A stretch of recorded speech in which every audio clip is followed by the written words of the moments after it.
I have purchased Lahore with my life by giving my life for Lahore. I have actually purchased another paradise. Empress Noor Jahan was one of the greatest lovers of Lahore. Lahore की तारीख जो है तकरीबन कोई 4000 साल पुरानी है। मैं छोटा था लेकिन मुझे अच्छी तरह याद है कि लाहौर बड़ा खूबसूरत शहर होता था कि लाहौर के इर्द गिर्द वॉल्ड सिटी की बात कर रहा हूँ मैं, दीवार के अंदर था शहर पूरे का पूरा। उसके बाहर बिल्कुल एक जगह से लेके दूसरी जगह तक वो पूरे का पूरा बाग होता था। हम उस बाग में जाके खेलते थे। सुबह के वक्त वाले साहब के साथ भी जाना सैर करने के लिए। सारा रास्ता मोती के फूलों से भरा हुआ था। ये बाहर का मौसम आता था तो मोतिया है, ये है, वो है, मुअत्तर हुआ होता था बाग वो। तो बड़ा पुरअमन शहर होता था लाहौर जो है। उसमें किस किस्म की फ़िरका वारियत उस ज़माने में तो मुझे इस लफ्ज़ का मानी भी नहीं आता था। लाहौर को बागों का शहर कहा जाता था। लाहौर में बेशुमार ऐसे बागात थे जो कि अपनी तारीखी हैसियत रखते थे।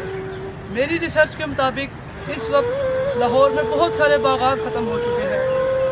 तारीखी किताबों के मुताबिक 60 से ज़ायद बागात का तज़किरा मिलता है, लेकिन जैसे जैसे आबादी बढ़ती चली गई वैसे वैसे बागात सुकड़ते चले गए। ये बागात सुकड़ने की वजह से इनकी जगह रहायशी आबादियों, तजारती प्लाज़ों और सड़कों और पुलों ने ले ली।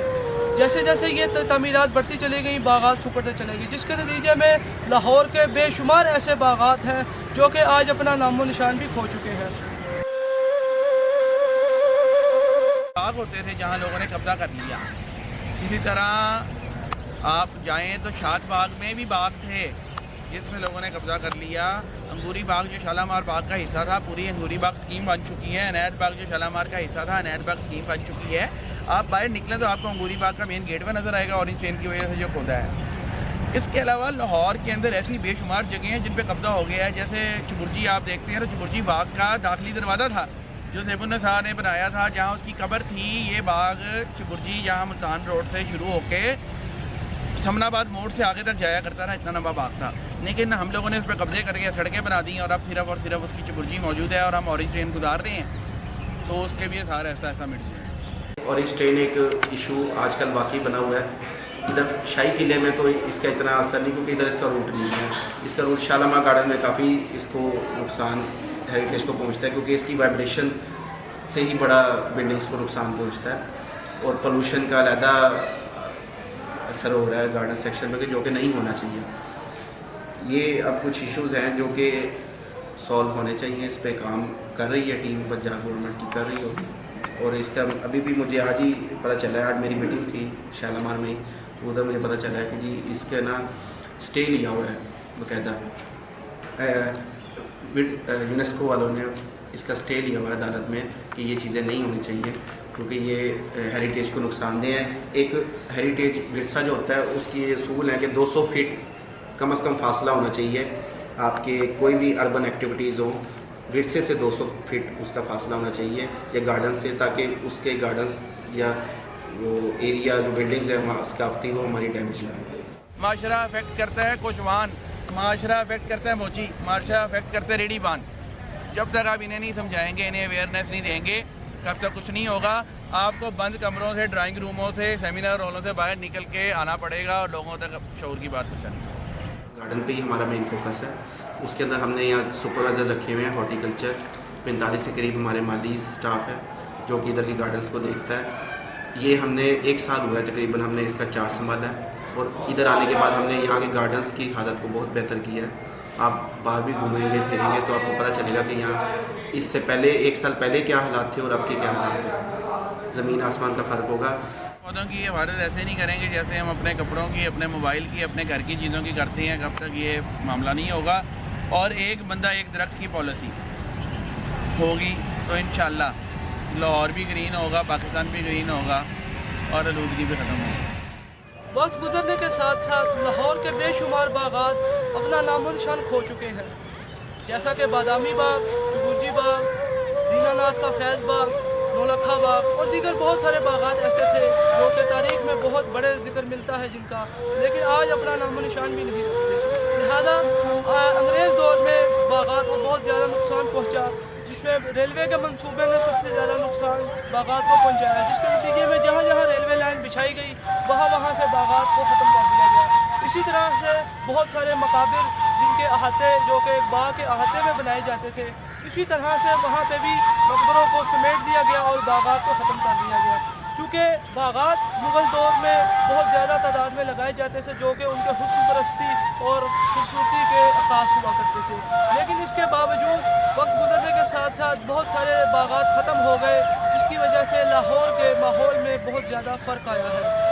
जैसे जैसे दरख्त कटते जा रहे हैं, माहौल में तब्दीली पैदा होती जा रही है। जैसे जैसे खूबसूरती और माहौल की तब्दीली की वजह से माहौलियाती आलूदगी में बेपनाह इजाफा हुआ है। एक तरफ आबादी बेपनाह बढ़ी जा रही है, दूसरी जानिब सब्ज़े की कमी और दरख्तों की कमी के बाइस माहौल तबाह होता जा रहा है। देखिए, लाहौर की आलूदगी इसलिए बढ़ रही है, जब अब आबादी ज़्यादा होगी तो डेफिनेटली लोगों के पास कन्वेंशन ज़्यादा आएंगी। जब कन्वेंशन ज़्यादा आएंगी तो धुआं ज़्यादा होगा।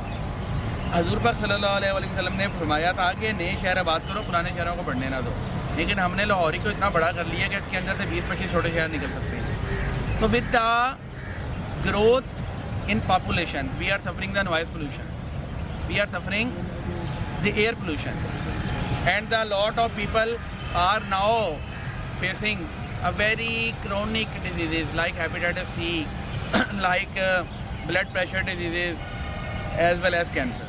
अभी लाहौर के अंदर तो आपको बहुत कमी नज़र आ रही है गार्डन्स की, जो कि होनी बहुत ख़तरनाक चीज़ है, क्योंकि इसमें आप देखें पोल्यूशन रेजिस्टेंट प्लांट्स भी होते हैं कई, जैसे हमारा एक बीड़ी पत्ता एक दरख्त हो गया, अर्जुन हो गया, ये दरख्त हैं, ये इसके पत्ते ही मिट्टी के ज़रात हो गए, डस्ट हो गए, उनको अब्जॉर्ब कर लेते हैं और बड़ा हवा में कंट्रोल रखते हैं। ये साथ साथ बायोडाइवर्सिटी के अंदर बड़ा अहम है ये चीज़ें, जो परिंदे वगैरह आजकल आपको कमी नज़र आ रही है बाकी सिटीज़ में भी और इधर लाहौर में भी।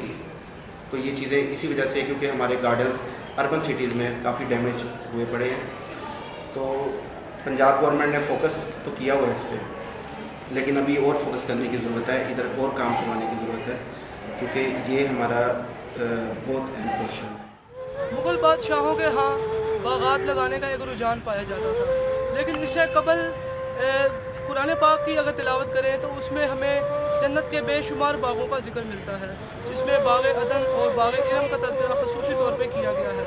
मुग़ल बादशाहान से कबल भी, जैसा कि सूरी बादशाह या दीगर जो गौरी ख़ानदान और गजनवी ख़ानदान, इनके यहाँ भी बागात लगाने का एक आम रवाज पाया जाता था, और आम तौर पर बादशाह किसी खूबसूरत बाग में ही दफन होना पसंद करते थे।